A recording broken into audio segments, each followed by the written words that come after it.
ஓம் ஓம்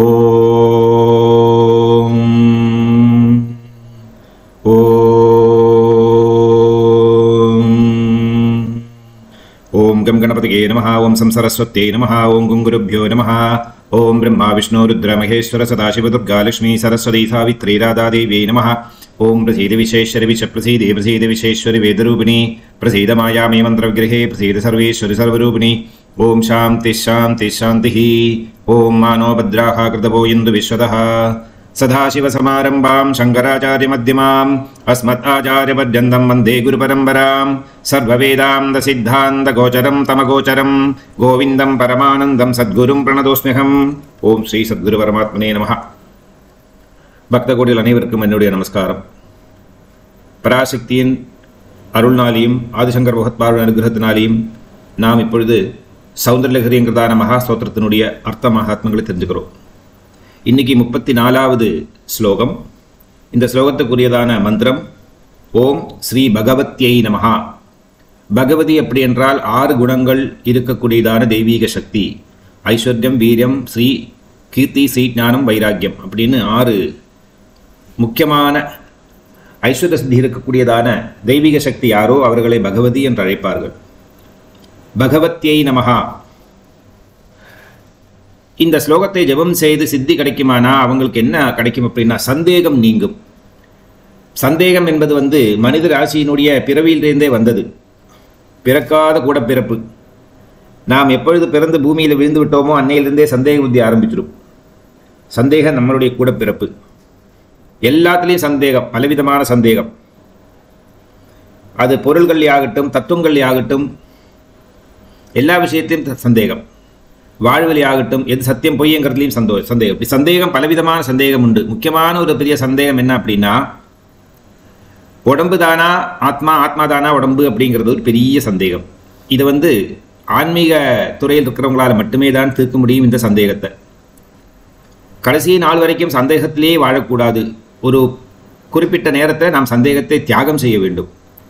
எல்லாம் அந்த இறைவனுடைய பரமபதமான திருவடிகள் தான் அப்படிங்கிறதான நம்பிக்கையோடு நாம் நம் உபாசனை செய்து வந்தோமானால் அனைத்து சந்தேகங்களுக்கும் அது பதில் கொடுக்கும்.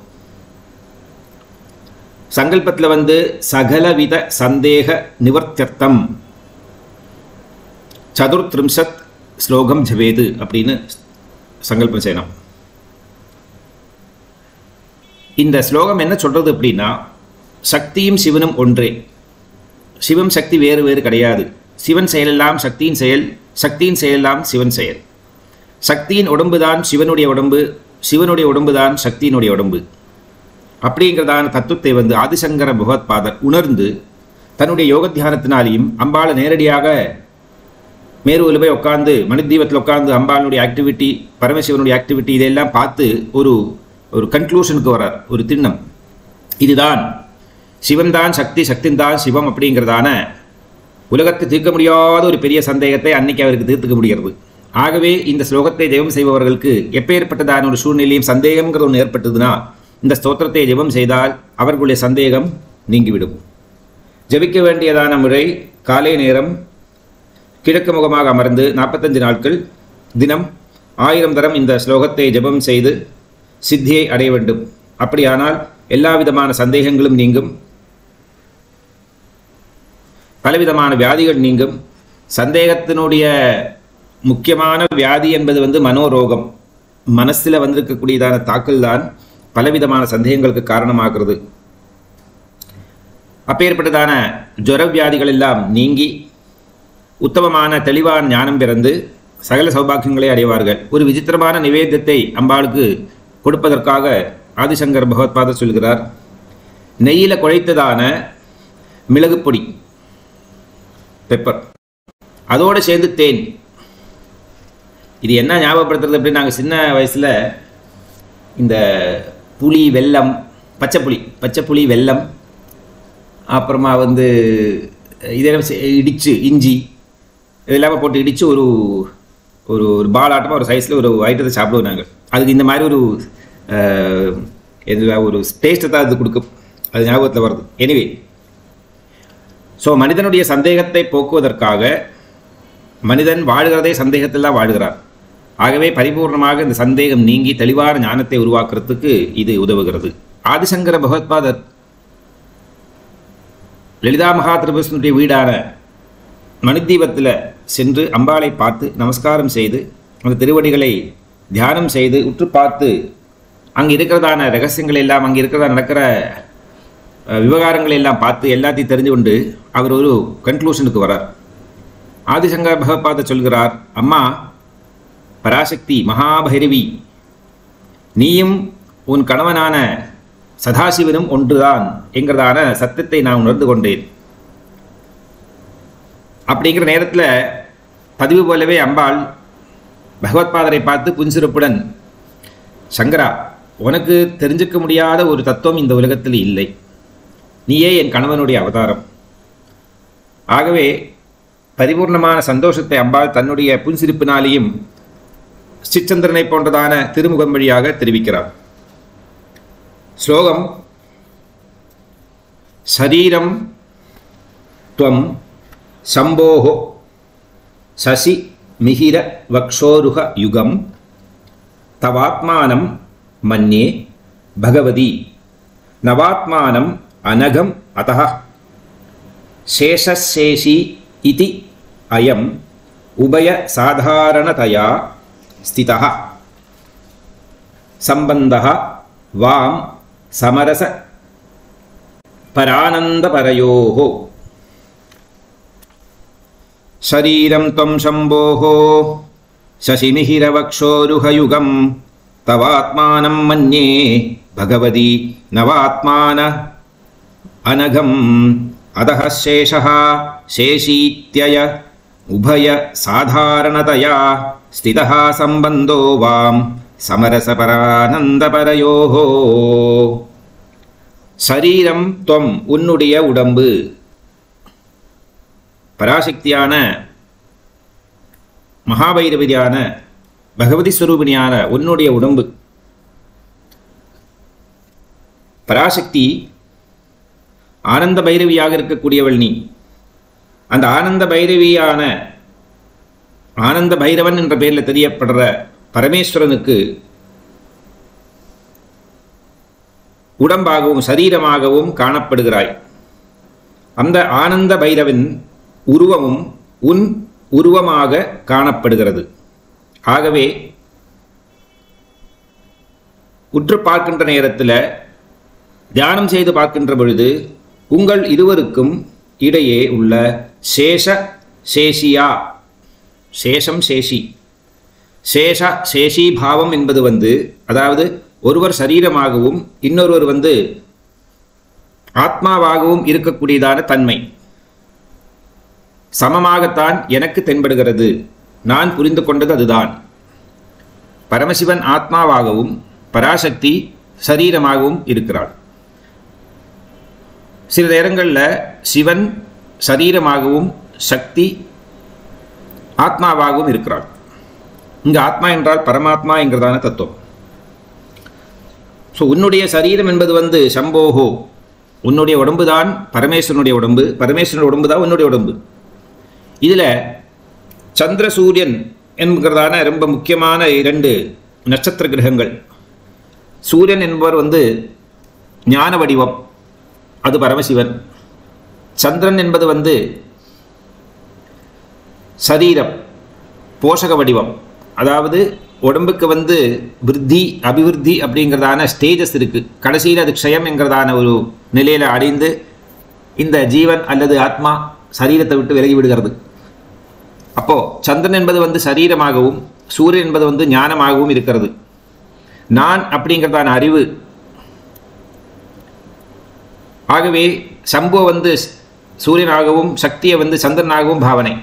பல இடங்களில் சூரிய சந்திரனை அம்பாளுடைய அங்கங்களில் பல இடங்களாக பாவனை செய்து பார்த்துருக்கோம். இதுக்கு முன்னாடி ஸ்லோகங்களில் அம்பாளுடைய 2 நேத்திரங்கள், வலது நேத்திரம் சூரியனாகவும் இடது பக்கம் இருக்கிறதான நேத்திரம் சந்திரனாகவும் நெற்றிக்கண் என்பது அக்னியாகவும் நாம் தெரிந்து கொண்டோம்.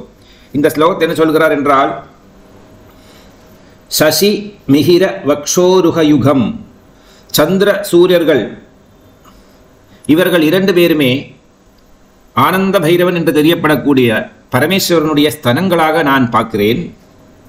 ஆண்களுக்கு ஸ்தனங்கள் அவ்வளோ பெருசாக இருக்காதே, அப்போ அது சக்தியாகத்தான் இருக்க வேண்டும். இப்படி தான் கன்க்ளூஷன் ஆகிறது. எனிவே, தவாத்மானம், உன்னுடைய சொரூபம் என்பது உன்னுடைய உருவம் என்பது மன்னே நான் தெரிந்து கொள்கிறேன். பகவதி, அதனால் ஆனந்த பைரவியான மகாதேவி பரமேஸ்வரி நவாத்மானம், நவவியூகாத்மகமாக இருக்கக்கூடியவள். பராசக்திக்கு நவவியூகம், நவாத்மம், நவத்ரிகோணம் அப்படிங்கிறதான தத்துவங்களெல்லாம் நம்ம இதுக்கு முன்னாடி கற்றுருக்கோம். அந்த 9 தத்துவம் என்ன தெரிஞ்சுப்போம். அனகம் அதகா, அனகா அப்படின்னா தோஷம் இல்லாதது, மாசு இல்லாதது, சுத்தமானது அப்படிங்கிறதான அர்த்தம். அனகம் அதகா, நிர்தோஷமாக இருக்கிறதான இந்த சதாசிவனுடைய உடம்பு, அதே போல உன்னுடைய உடம்பு இரண்டுமே சேஷா சேஷி இதி அயம். சேஷம் சேஷி என்கிற பேரில் உபய சாதாரணதையா ஸ்திதா, உங்கள் 2 பேருமே சாதாரணத்வனா அப்படின்னா ரொம்ப சாதாரணமாக, ரொம்ப ஆளுக்கு ரொம்ப மைல்டாக, அறிவிருக்கிறோம் சும்மா இருப்பான் அப்படின்னு சொல்கிற மாதிரி, ரொம்ப ஒன்றும் காட்டிக்க மாட்டார், ரொம்ப சாதாரணமாக இருப்பாள். அது மாதிரி சிவனும் சக்தியும் அவங்க செய்யக்கூடியதான அனுகிரகம், அதுதான் சிருஷ்டி ஸ்திதி சம்ஹார திரோதான அனுகிரகம் அப்படிங்கிறதான பஞ்சேஸ்வர கிருத்தியங்கள், இவ்வளோ பெரிய டாஸ்க்கு, இவ்வளோ எல்லாம் செஞ்சுட்டு கூட ரொம்ப சாதாரணமாக இருப்பார்கள். அவர் சக்திக்கு சிவனிடமும் பொறாமை இல்லை, சிவனுக்கு சக்தியிடமும் பொறாமை இல்லை. அப்படி ஒன்றுக்கு ரெண்டு பேர் ரொம்ப சாமரஸ்யமாக இருக்கக்கூடியவர்கள். சம்பந்தகா வாம், சம்பந்தம் உங்கள் 2 பேருக்கும் இருக்கக்கூடியதான இந்த சம்பந்தத்தை எத்தனை யுகங்கள் வாழ்த்தினாலும் பத்தாதம்மா அப்படிங்கிறார். சமரச பரமானந்த, சமரச பரானந்த பரயோகோ, சாமரஸ்யம் என்பது சமமாக இருக்கக்கூடியதான பாவனை. அதனால்தான் சக்தியின் செயலெல்லாம் சிவன் செயலாகவும், சிவன் செயலெல்லாம் சக்தி செயலாகவும் சொல்லப்படுறதுக்குள்ளதான மெயின் காரணம் சாமரஸ்ய. இது யாருக்கு இருக்கு அப்படின்னா ஆனந்த பைரவனான பரமசிவனுக்கும், அந்த பரமசிவனை அவருடைய ஜீவனாக இருக்கிறதான ஆனந்த பைரவியான உன்னுடைய அருள்நாளியும் தான் இதை நான் தெரிந்து கொள்ள முடிந்தது அப்படிங்கிறார். அதாவது சக்தி சரீரமானால் சிவம் ஆத்மா, சிவம் சரீரமானால் சக்தி ஆத்மா. 2 பேரையும் ஒரு நாளைக்கும் யாரையும் பிரித்து பார்க்கவே முடியாது. இவர்களை பிரிக்க முடியாத ஒரு தத்துவம் தான் இது. எப்படி ஒரு ஆட்டத்தில் நியூட்ரான், புரோட்டான், எலக்ட்ரான்லாம் இருக்கோ, அவங்கள ஒருத்தருக்கு ஒருத்தர் பிரிஞ்சா ஞானசூன்யம் ஆகிடும். அது அப்புறமா பிரிக்க முடியாத ஒரு தத்துவம், பரிச்சேதனமாக இருக்கக்கூடியது, 2ஆக பிரிக்க முடியாது ஆட்டத்தை. அதுபோல சக்தி சிவனை பிரிக்கவே முடியாது. உடம்பும் அறிவும், அறிவும் உடம்பும். உடம்பு இருந்தால் அறிவு வழியாக நாம் சத்தியத்தை தெரிந்து கொள்ளலாம். சத்தியம் என்பதுக்கு அதை அனுபவிக்கிறதுக்கு உடம்பு தேவைப்படுகிறது. இப்படி ஒருத்தருக்கு ஒருத்தர் சாமரஸ்யமாக இன்டிவைசிபிளான, பரிச்சேதனம் பண்ண முடியாத ஏகத்துவமான அத்வைத ஸ்வரூபமாக இருக்கக்கூடியவர்கள் இந்த ஆனந்த பைரவன், ஆனந்த பைரவி. அதனால்தான் ஆதிசங்கர பகவத்பாதர் சொல்கிறார், ஆனந்த பைரவனுடைய உடம்பை உன்னுடைய உடம்பாக நான் பார்க்கிறேன். சந்திர சூரிய ஸ்வரூபமாக இந்த உடம்பு, இந்த இறைவனுடைய பரமேஸ்வரனுடைய உடம்பை என்னால் பார்க்க முடிகிறது. அதில் நவவியூகமாத்மாக இருக்கிற பராசக்தியை நிர்தோஷமான சம்புவனுடைய உடம்பிலையும், சம்பு என்கிறதான பரமேஸ்வரனை சக்தியினுடைய சம்பந்தத்தினால சக்தியிலையும் பார்க்க முடிகிறது. ஒரு உத்தமனான சீடன் குண்டலினி தியான யோகாதிகள் செய்கிற நேரத்தில், இது கவன மார்க்கத்தில் செய்யக்கூடியதான உபாசனையில் எந்த தேவதை என்பதைத்தான் இந்த ஸ்லோகத்தில் சொல்கிறார்கள். இன்னும் வரப்போகிற பல ஸ்லோகங்களையும் குண்டலினியுடைய மகாத்மத்தையும் அது தியானம் செய்கிற நேரத்தில் அந்த புண்ணியாத்மாவான சீரனுக்கு எல்லாம் தெரிந்து கொள்ள முடிகிறது அந்த சாதகனுக்கு என்பதுதான் இங்கே வர்ணனை செய்கிறார். ஆகவே குண்டலினி தியானம் செய்கிற நேரத்தில் மூலாதாரத்திலிருந்து பறை என்கிறதான சக்தியை எழுப்பி, மூலாதாரம், சுவாதிஷ்டானம், மணிபூரம், அநாகதா, விசுத்தி, ஆத்மே அப்படிங்கிறதான 6 சக்கரங்களை கடந்து சதாசிவ தத்துவமான சிச்சந்திர மண்டலத்தில் சகசிராரபத்னத்தில் இந்த ஜீவன் போய் சேர்கிறது. சக்தி சிவனிடம் போய் சேர்கிறாள். இதுக்கு லயம் என்றதான பேர். லயத்தில் எப்பவுமே ஒன்று தானே தவிர 2 இருக்காது. ஒன்று இன்னொன்று லயமாகி விட்டது அப்படின்னா அதில் பெரிய சக்தி ஏதோ அதைத்தான் தெரிஞ்சுக்க முடியும். சின்ன சக்தி அதுக்குள்ளே அடங்கி விடுகிறது. சூரியனில் வந்து அவருடைய பிரகாசத்தை யாராலையும் பிரிக்க முடியாது. பாலில் வந்து நெய் அது உள்ளே இருக்காது, யாராலையும் பிரிக்க முடியாது. இப்போ ஆர்டிஃபிஷியலாக அதை பிரிச்செடுக்கிற அந்த பிரிவு வேற. அப்படியும் இருந்தாலும் பாலுக்கு வந்து ஒரு அந்த தன்மை உண்டு. இது நேச்சுரலாக சொல்கிறது, நம்மளா பிரிச்செடுக்கிற விஷயம் வேற. இப்போ எண்ணெய் வித்தில் வந்து எண்ணெய் இருக்கிற மாதிரி விதைகள் எல்லாம் வந்து எண்ணெய் உள்ளே இருக்கு. அது மாதிரி ஒன்னோட ஒன்று சேர்ந்து இருக்கிறது, சந்திரனோட சேர்ந்து இருக்கக்கூடியது அதனுடைய சீதளத்துவம், குளிர். சூரியனோட சேர்ந்திருக்கிறது அதனுடைய கிரணங்கள், பிரகாசங்கள், கதிர்கள். இப்படி சிவனில் சக்தியும் சக்தியை சிவனும் ஒருத்தருக்கு ஒருத்தர் சமமாக இருக்கக்கூடியவர்களாக இருக்கார். நவவியூகாத்மமான ஒரு தத்துவம் என்பது வந்து நிர்தோஷா அப்படின்னு பேரு. தோஷமில்லாத நிலை ஏதோ அதுதான் சிவம். இதுக்கு முன்னாடி ஸ்லோகத்தில் நாம் இதான் படித்தோம். சாதகன் வந்து குண்டலினி அபியாசம் செய்கிற நேரத்தில் காமதேன பசுவிலிருந்து சம்பாதிச்ச நெய்யை வந்து சதகா நூற்றுக்கணக்கான நேரங்களில் பல தடவை சிவம் என்கிறதான ஞானாக்னியில் வந்து ஆகூதி செய்கிறார்.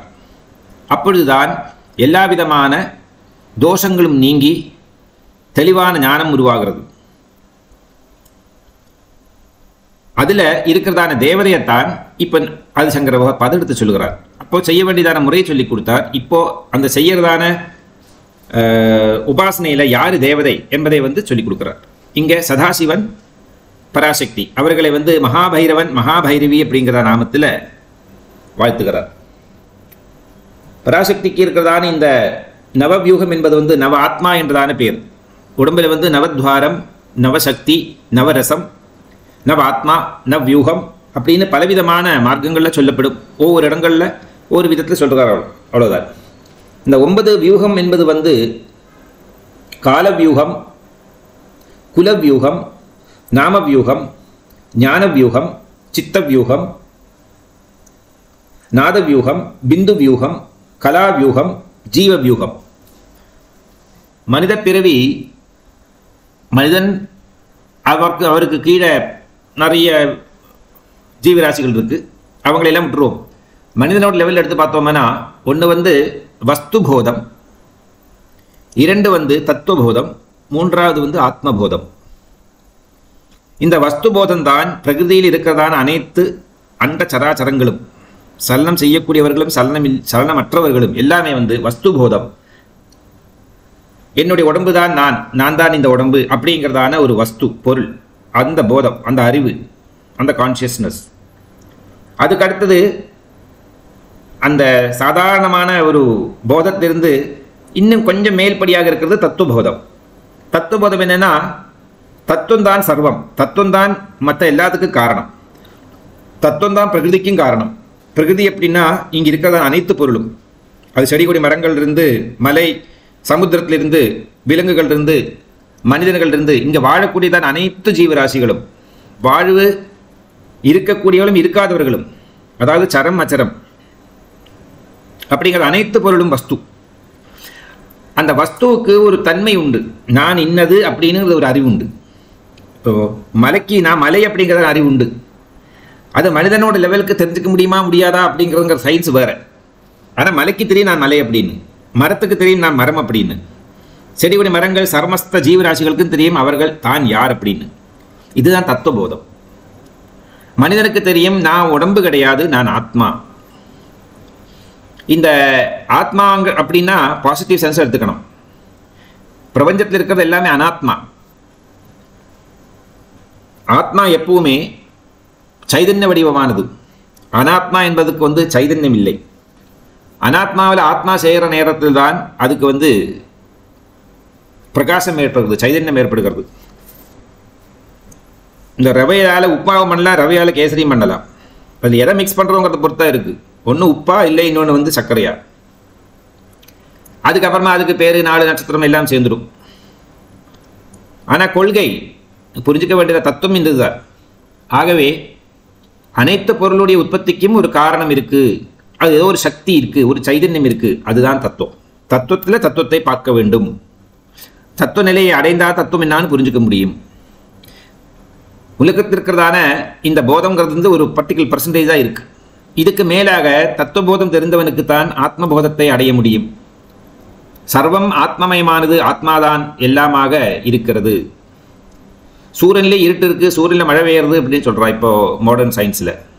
நம்ம சாஸ்திரங்கள்லையும் இதெல்லாம் சொல்லியிருக்கா. சூரியலோகத்திலையும் நம்மளை மாதிரி வாழ்கின்றதான ஜீவராசிகள் இருக்குது. இது ஒரு அறிவு. அதனால் எல்லாத்துலையும் எல்லாம் உண்டு. அது எப்படி இருக்குது என்பதை வந்து தெரிந்து கொள்ளக்கூடியதான ரிசீவிங் கெப்பாசிட்டி நமக்கு அந்த டிவைஸ் நம்ம உடம்பில் இருக்கா இல்லையா அப்படிங்கிறதா இங்கே கொஸ்டின். சப்த தாதுக்களால் படைச்சதான நம்ம உடம்பு பஞ்சபூதங்களை ஒட்டி தசப்பிராணனுடைய உதவியினால 36 தத்துவங்கள் வழியாக நாம் வாழ்ந்து வருகிறோம்.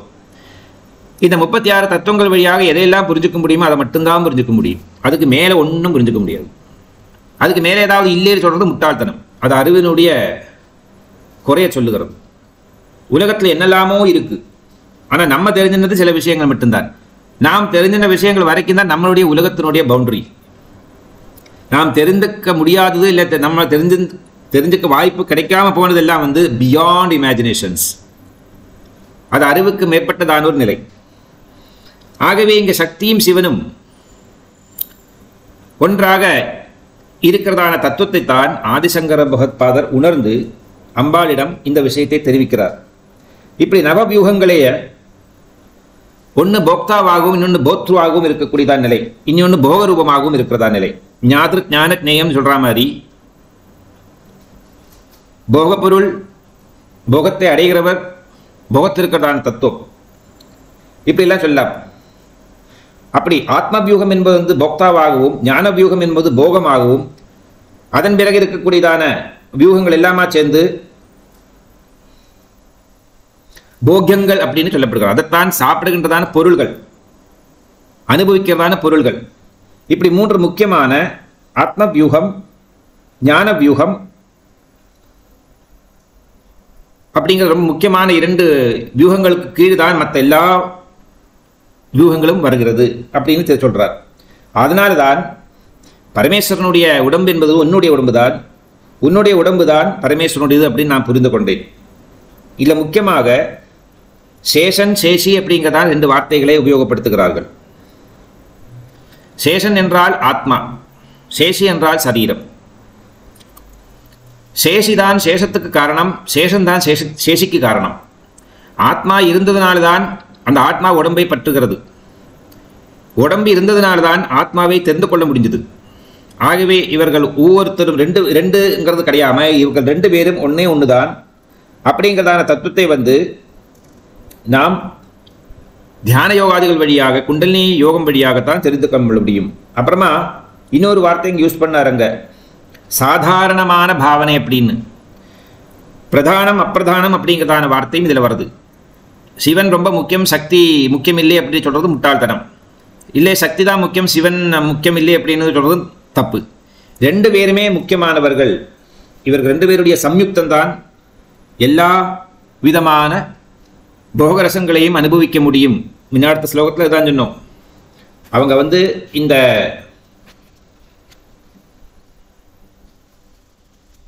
நிரவதி மகாபோக ரசிகாக அப்படின்னு இதுக்கு முன்னாடி ஸ்லோகத்தை நாம் தெரிந்து கொண்டோம். அப்படி ரொம்ப பெரிய விஷயத்தை வந்து ஆதிசங்கர பகவத்பாதர் புரிஞ்சுக்கிறார். இன்னொரு இதில் ரகசியம் என்ன அப்படின்னா, ஸ்ரீசக்கரம் 43 திரிகோணங்கள் இருக்கக்கூடியதான். ஸ்ரீசக்கரத்தில் 9 திரிகோணங்கள் ரொம்ப முக்கியமான, அதுலேயும் 3 ரொம்ப முக்கியம். அது உள்ள பிந்து ரூபத்தில் வழிபாடு நடக்கிறது. இந்த பிந்து என்பது வந்து யார் தெரியுமா? காமேஸ்வரன். ஸ்ரீசக்கரத்தினுடைய அதிபதி யார்? ஆக்சுவலி காமேஸ்வரன். ஆனால் அங்கே ஆவாகனம் பண்ணி செய்ய வேண்டியதான பூஜை யாருடையது? பராசக்தியினுடையது. அதாவது ஸ்ரீசக்கரம் என்கிறதான மகா தத்துவம், பொட்டென்ஷியல் எனர்ஜி, அது அங்கேயே தான் இருக்குது எப்பவுமே. அது உள்ளதான் சக்தி என்பது வந்து போய் சேருகிறது, பராசக்திங்கிறதான மகத்தத்துவம். அப்போ நம்மளுடைய மூலாதார சக்கரத்துக்கு மேலே திரிகோணாந்தர தீபிகாவாக இந்த திரிகோண மத்தியத்தில் ஒரு பராசக்தியினுடைய தத்துவம் அது மேலே எழுந்துபடி போகிறது.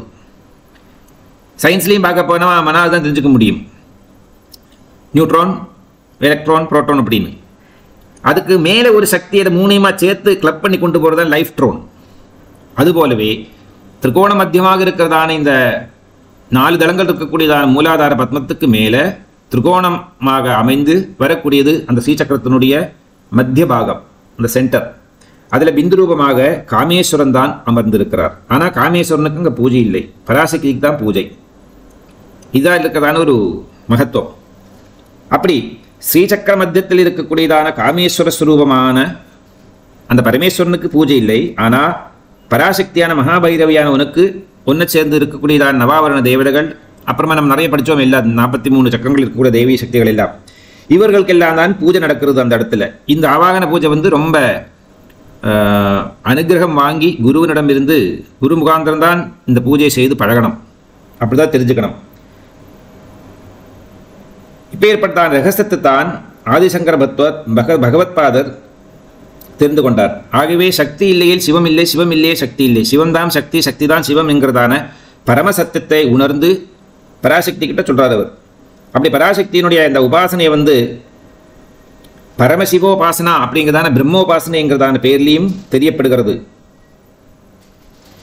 ஏவம் சர்வகதா சக்திஹி அப்படின்னு வியாக்கியானம் இருக்கு. இதுக்குரியதான சக்கரம் திரிகோண சக்கரம் ஹ்ரீம் அப்படிங்கிறதான பீஜாட்சர மந்திரத்தை எழுதி சாதகன் இந்த பூஜையை செய்து மகா புத்திமானாகவும் சர்வஜானியாகவும் நிஸ்சந்தேகனாகவும் உயிர் வாழ முடியும் என்பதுதான் இந்த ஸ்லோகத்தில் ஆதிசங்கர பகவத்பாதர் அம்பாளுக்கு சமர்ப்பிக்கிறார். சரீரம் தம் சம்போஹோ சசிமிஹிரவக்ஷோருஹயுகம் தவாத்மானம் மன்யே பகவதி நவாத்மானமனகம் அதஹ சேஷஹ சேஷீத்வய உபய சாதாரணதயா ஸ்திதஹ சம்பந்தோ வாம் சமரசா பரானந்தபரயோஹோ. பரானந்தத்தை கொடுப்பவர் சதாசிவன்தான். சதாசிவனை உணர்வதுதான் பரம ஆனந்தம். இதுதான் பரானந்தம். பராசக்தி ஆனந்த வடிவமான சதாசிவனை போய் அடைகிறாள் குண்டலினி சக்தி வழியாக. அதனாலேயே பர ஆனந்தம். பரா அப்படின்னா பராசக்தி, ஆனந்தம் அப்படி என்றால் பரமசிவன். அப்படி சிவசக்தி ஐக்கியத்தை நாம் புரிந்து கொள்வது, தெரிந்து கொள்வது, அதை வந்து அபியாசம் பண்ண வேண்டியது, அது வழியாக அனுபூதியை, அந்த அனுபவ சுகத்தை அடையிறது, இதெல்லாம் தான் ஒரு உத்தமனான தேவி உபாசகர் அல்லது இந்த சாதகன் அம்பாளை சிவசக்தியை புரிந்து கொள்கிறார். அப்படிதான் தெரிஞ்சு கொள்ள முடிகிறது. பாருங்கோ, சிவம் அப்படிங்கிறதான மகத்துவம் பரம சைதன்ய வடிவமான ரொம்ப சக்தி இருக்கக்கூடியது. ஆனால் கண்ணில் காண முடியாது, ரொம்ப மைனூட்டாக இருக்கிறதான ஒரு மகாசக்தி. யாருடைய ஜீவனை பார்த்துருக்காளா? ஆனால் ஜீவன் இருக்கு தெரியும். அதே நேரத்தில் உடம்பு எவ்வளோ பெருசாக இருக்குது, 6 அடி, கிட்டத்தட்ட 70லேருந்து 80லேருந்து 100 கிலோ வெயிட்டு, கை காலு நாக்கு மூக்கு பலவிதமான அவயவங்கள், நிறைய ஜாயின்ஸ் உடம்பில், 7 லிட்டர் தண்ணி எப்போவுமே அவைலபிள் இந்த ரிசர்வாயரில். இப்படி ரொம்ப ஆகார ரூபமாக இருக்கக்கூடியதான இந்த உடம்பு சக்தி, இதுதான் பராசக்திங்கிறதான இந்த உடம்பு. இது உள்ளே இருக்கிறதான ஜீவன் என்பது வந்து சக்தி அதிகம். ஆனால் பார்க்குறதுக்குள்ள கண்ணில் கூட காண முடியாத அளவுக்கு அது மைனூட்டாக இருக்குது, சட்டிலாக இருக்குது, சூக்ஷ்மமாக இருக்குது. அந்த சக்தியை நாம் உற்று பார்த்து உணர வேண்டுமே தவிர அதை போய் பிடிக்கவோ இடிக்கவோ இல்லை முடியாது. ஆனால் உடம்பை தொட்டுக்க முடியும், உடம்பை தொட்டுக்க முடியும், மூந்து பார்க்க முடியும்.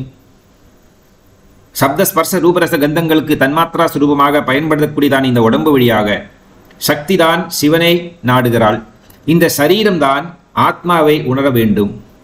சரீரத்தில் இருக்கிறதான ஒவ்வொரு பொருள்களையும் நாம் நம்மளுடைய சாதனைக்கு பயன்படுத்தி கொள்ள வேண்டும். அப்படியானால்தான் இறை சக்தியை நம்மளால் உணர முடியும். அப்படி பகவத்பாதரை போன்றதான பெரிய பெரிய நிறைய மகாத்மாக்கள் கூட நமக்கு என்ன சொல்லி கொடுக்குறா அப்படின்னா, உலகத்தில் என்னெல்லாமோ இருக்கு, அதில் ஒருவன் நீ. உன்னிடம் இருக்கக்கூடியதான அந்த உடம்பு தான் பராசக்தி. அந்த சக்தியை வைத்துக்கொண்டு சிவனை தேடு. அதாவது இந்த உடம்பை வைத்துக்கொண்டு நாம் பலவிதமான சாதனைகள் வழியாக பரமேஸ்வரனை சூக்ஷ்ம வடிவத்தில் இருக்கக்கூடியதான அந்த மகாசக்தியை தெரிந்து கொள்ள வேண்டும். அது நாம சங்கீதத்தினாலே ஆகலாம், நாம ஜபத்தினாலே ஆகலாம், யோகாபியாசத்தினாலே ஆகலாம், குண்டலினி அபியாசத்தினாலே ஆகலாம், ஞானம் வழியாக தெரிஞ்சுக்கலாம், கர்மம் வழியாக தெரிஞ்சுக்கலாம், எப்படி எல்லாமோ தெரிஞ்சுக்கலாம். இந்த தெரிஞ்சுக்கக்கூடியதான அறிவு எல்லாமே போய் எதுக்கு சொல்றது அப்படின்னா, மோட்சம் என்கிறதான லயத்தை தான் சொல்லுகிறது. அப்படி உடம்பினுடைய இன்சார்ஜாக இருக்கிறதான இந்த ஆத்மா தத்துவத்தை, அந்த ஜீவரசத்தை, பிராணரசத்தை, பிராணனை வந்து நாம் நம்மளுடைய இஷ்டத்துக்கு நமக்கு எந்த உபாசனையில் நமக்கு சுகம் கிடைக்கிறதோ, ஏன்னா 9 விதமான பக்தி மார்க்கத்தை பாகவதத்திலையும் சொல்லுகிறது அல்லவா? ஸ்ரவணம், கீர்த்தனம், விஷ்ணோகோ ஸ்மரணம், பாதசேவனம், அர்ச்சனம், வந்தனம், தாஸ்யம், சக்கியம், ஆத்ம நிவேதனம்.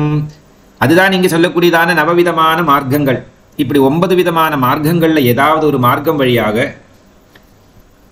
சக்தியை, அதாவது இந்த உடம்பை வந்து சிவன் என்கிறதான அக்னியில் சமர்ப்பணம் செய்து லயமாகி விட வேண்டும். லயமான பிறகு இண்டிவிஜுவாலிட்டிங்கிறது இருக்காது, துவைத பாவனை அற்று போய்விடும். அப்படி ஏகத்துவம் அப்படிங்கிறதான பரபிரம்மஸ்வரூபத்தினுடைய கேரக்டர், ரூபம், அவருடைய ஆற்றல், தன்மயத்துவம் எல்லாம் வந்து உலகத்தில் ஒன்றே ஒன்று தான். அதுதான் பிரம்ம மொக்கடை அப்படிங்கிற ஒரு பாட்டு வரி இருக்குது. அந்த பரபிரம்மஸ்வரூபமான அந்த சக்தி, இந்த சக்தி சிவனில் லயமாகி விட்டாள் அப்படின்னா சக்தி தன்மயத்தை இழந்து விடுகிறாள். சிவனாகத்தான் அப்புறமா பார்க்க முடியும். அந்த சிவனிலிருந்து சக்தி வேறுபட்டது அப்படின்னா அப்புறமா சிவன் வழியாகத்தான் சக்தியை பார்த்துக்கணும். அதாவது அறிவு வழியாகத்தான் உடம்பை நாம் கட்டி காப்பாற்றிக்க வேண்டும். உடம்பு அதுக்கு ரெசிப்ரோகேட் பண்ணுறது, அந்த ஜீவனை எப்படியாவது நம்ம உடம்புக்குள்ளேயே வச்சுக்கணும் அப்படிங்கிறதுக்காக தேவையான பொருட்களை எல்லாம் சாப்பிட்டு நல்ல விதத்தில் வாழறதுக்கு விரும்புகிறான், நஞ்செல்லாம் உண்ணாமல். இப்போ அதுதான் ஜாஸ்தி சாப்பிட வேண்டியிருக்கு தலையெழுத்து. எல்லாரும் அவங்களுடைய ஜீவனை காப்பாற்றுகிறார்கள் இந்த உடம்பை வச்சுக்கொண்டு அல்லவா? ஆக்சுவலி நம்ம வந்து உடம்பை வந்து உடம்புனால தான் இந்த ஜீவனை காப்பாற்றுறதுக்கு முயற்சி பண்ணுறோம். ஆக்சுவலி ஜீவன் தான் உடம்பை காப்பாற்றுறது. இதில் யார் முதல்ல செய்கிறா தொழில் அப்படிங்கிறத கண்டுபிடிக்கிறது ரொம்ப பெரிய பிரச்சனை. அதுதான் இந்த சிவசக்தியை லீலா அமிர்தம் அப்படிங்கிறதான மகத்தத்துவம். ஆகவே பக்தஜனங்களாக நம்மளை பொறுத்தவரையில் சதாசர்வ காலத்திலையும் பராசக்தியினுடைய திருவடிகளை தியானம் செஞ்சு, ஏன்னா நம்மள சக்தியை தான் தியானம் செய்ய வேண்டும், அதில் எந்த விதமான சந்தேகம் இல்லை. ஏன்னா உடம்பு தான் ஆத்மாவை தேடி போனோம், ஆத்மா உடம்பு தேடி வரப்போறதில்லை. ஏன்னா உடம்பு கிடைச்சதுனால. அப்போ இந்த உடம்புல வந்து எப்படா நம்ம வெளியில் தாடுவோம் அப்படிங்கிறத பார்த்துட்டு இருக்குது டைம் பார்த்து. நாமளால் விடாமல் பிடிச்சிருந்துக்கு வழி பார்க்குறோம். ஐசியூவில் போட்டுட்டோ, ஐஐசியில் போட்டுட்டோ, ஸ்பெஷல் கேரில் போட்டோ, எப்படி இல்லாமல் இதை பிடிச்சு நிறுத்துறதுக்கு என்ன வழின்னு நாம் ஆராய்ச்சி பண்ணிகிட்டு இருக்கோம். ஆகவே உடம்பு வழியாக ஆத்மாங்கிறதான ஞானத்தை உணர்வதற்கு இந்த ஒரு ஸ்லோகம் ரொம்ப அனுகிரகமாக இருக்கும் அனைத்து பக்த ஜீவராசிகளும் அப்படின்னு பகவத்பாதர் சொல்கிறார். ஸ்ரீ சத்குரு பரமாத்மா. சர்வம் ஜெகதம்பார்ப்பணமஸ்து. ஹரி ஓம் நம சிவாய.